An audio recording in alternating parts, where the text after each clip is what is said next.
به نام خداوند بخشنده و مهربان. سلام بینندگان عزیز، بخش نوبتی برنامه خبری پیام نیوز است. در استودیو با شما شهرت رحمت الله. اینک متوجه باشید به سرخط مهمترین خبرهای روز. برادران محمدی تشیف بازداشت شدند. شورای علمای دین تاجیکستان فتوا داده است کسی پیش فالبین می رود نکاحش بیکار می شود.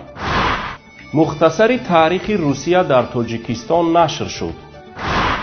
ازبکستان نظام روادید را با 27 کشور دنیا بیکار می کند.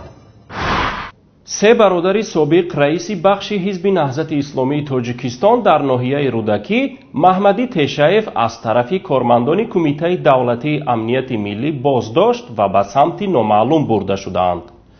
این بازداشت دیروز صورت گرفته تا هنوز از آنها خبری نیست. سفرعلی، ایلهام و شیرعلی تشیف ها که دو برادرشان محمدی و حبیب الله در آلمان و لهستان پناهنده شده اند با گمان غالب برای بازجویی از برادرانشان برده شده اند. قبلا حبیب الله زیر فشار کمیته دولتی امنیت ملی قرار داشت و مجبور شد به لهستان هجرت کند. او در کنفرانس سازمان امنیت و همکاری اروپا در ورشوا یکی از شرکت کنندگان هیئت حکومتی را شناخت که کارمند کمیته دولتی امنیتی بوده در پرتافتن یراق به خانه اشان دست داشته است. بعد شناختن حبیب الله آن کارمند کمیته دولتی امنیت ملی دیگر در نشست پیدا نشد. صبح 6 دکبر از یک چند برادرها از داخل کشور دوستان برادران به من زنگ زدن گفتن که برادرم تشیف سفرعلی و برادر دیگرم تشیف شیرعلی جیانم که فرزند تشیف ایلهام جان میباشد از طرف مقامات انتظامی تاجیکستان بازداشت شده است. از دیروز تا حال دیگر از آنها خبری نیست. تلفن ها یگان کس به من زنگ نمیزد که من از حال آنها با خبر باشم. فکر میکنم که سببی بازداشت این برادران من در فعالیت سیاسی ما باشد که در اروپا همچون پناهنده سیاسی زندگی داریم. چطوره که به همه معلوم است حزب نهضت اسلامی تاجیکستان بعد از بسته شدنش اعضای فعال اون را زندانی کرده و اکثریت اعضای اون در خارج کشور است تحت پیگرد قرار دارند.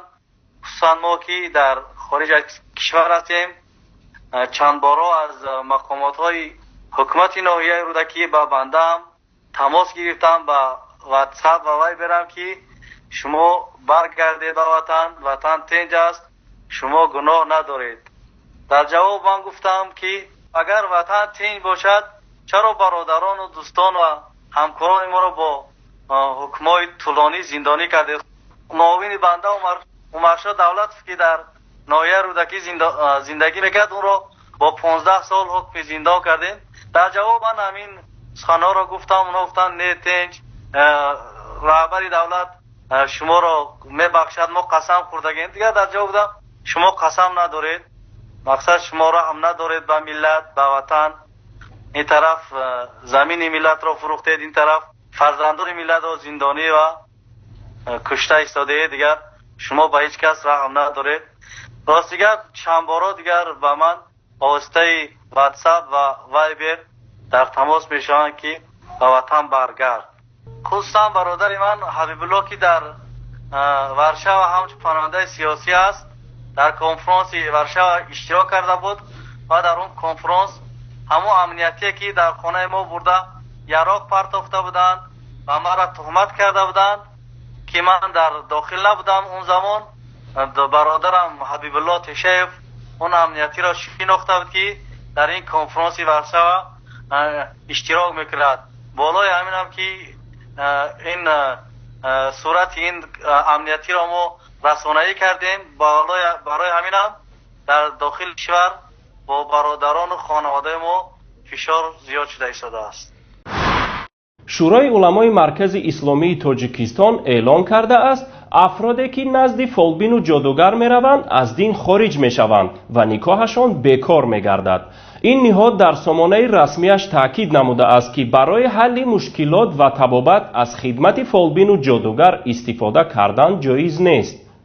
دینشناس محمد سعید ریزایی در قبال این فتوای شورای علمای دین تاجیکستان به ما گفت: نسبت به این که یک نفر ادعا میکند که او از غیب چیزی رو میداند یا اینکه برای او چیزی معلوم میشود، همین چیز غلطی محض است. باید ما بگیم که هر کسی که چنین دعوا میکند که او چیزی رو میداند به صورت فالبینی برای بعضی ها یا برای بعضی کس ها چیزی رو نشان میدهد و یا اینکه چیزی رو پیشگویی میکند، این اساس ندارد و یک کذب و یک دروغی محض است و به این باور کرده نمی شود.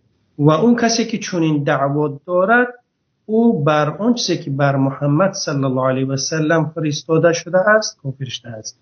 هر کسی که دعوا کند که چیزی را از غیب میداند یا برای او چیزی معلوم می شود، این به شریعت محمد صلی الله علیه و سلم و به اسلام و به خدای محمد کافر شده است. این ادعای کذب است. اما مسئله این که یک آدم دیگر، یک نفر بر اساسی کدام چیزی که نباشد، بر اساسی احتیاجمندیش است، تو بر اساسی نیازمندیش بر کدام چیزی گم کرده است یا اینکه کدام چیزی از او در مشکلات گرفتار شده است و به چنین شخصهایی که اونها دعوای دانستنی، پیشگویی و فالبینی و دیگرها دارن میروند، اینجا مسئله دیگر میشود.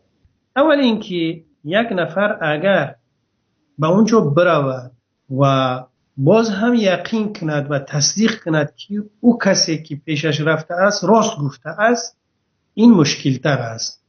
هر کسی که از برنیت این که برای او چیزی گفته شده است از فالبینی یا اینکه پیشگویی راست است، اینجا با اتفاق جمهور علما این شخص کافر می شود.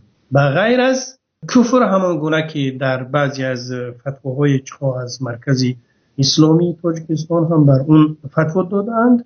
خب می توانیم بگیم که وقتی که کفر ثابت شد، دیگر نکاح هم فسخ می شود، جدا می شوند اونها. اما یک نفری که می رود به چنین نزد چنین شخصها اما باور ندارد که او راست میگه، این شخص باید بداند که او گناه کبیره کرده است و باید توبه کند. رفتن به اونجا بسیار محض گناه است. اول اینکه باور نداری به اونجا نرو. دوم که اگر که رفتی بدون که گناه کبیره کرده ای، و احتمال بعضی ها هم بر این فکر هستن که چنین انسان هم درجه کفر میرسد، اما بعضی از علما تخفیف میکنن و میگوین که نه، گناه عظیم، گناه کبیره کرده است و باید توبه کند. و چنین آدم را هم حدیث از پیامبر صلی الله علیه و سلم هست که یک نفری که نزد فالبین یا پیشبین می رود و از او چیزی را می پرسد و اما قبول ندارد که او راست می گوید، این انسان را 40 روزه نمازش قبول نمی شود. شورای علما منبع این فتوایش را کتاب مرقات شرح مشکات گفته است. فتوای شورای علما در حال است که طبق قانونگذاری تاجیکستان به فالبین و جادوگرهایی که از باوری کار افتاده ها سوی استفاده میبرند از 3 تا 7 سال زندان پیش بینی شده است. اما طبق تغییراتی که اول سال روان به کودکس جنایی وارد شد، فالبین ها می توانند به عوض 200 سومانی برای هر یک روز حبس از محبس آزاد شوند. تاریخ روسیه را در شکلی کوتاه کرده شده که برای مهاجران مهنتی تهیه کرده شده است در تاجیکستان نشر کردند. شکل الکترونی آن در سامانه خاور نشر شده است. سر از سال 2015 در روسیه قانون به عمل برآورده شد که طبق آن مهاجران مهنتی این کشور باید با سپاریدن امتحان دانستن زبان روسی و تاریخ روسیه را ثابت نمایند.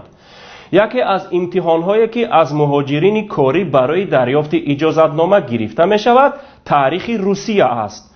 مؤلفان این کتابچه کوشیدند هرچی بیشتر اسناد را از کتاب‌های تاریخ روس جمع آوری نموده با زبانی ساده و آسان فهم و در شکل کوتاه شده به نشر رسانند. اکثر مهاجران کاری تاجیک برای دریافت کار به روسیه می روند و شمار آنها از 1 تا 1.5 میلیون تخمین زده می شود. گفته می شود این کتابچه الکترونی در سپریدن امتحان ها برای گرفتن اجازه‌نامه کار به مهاجران کمک خواهد کرد.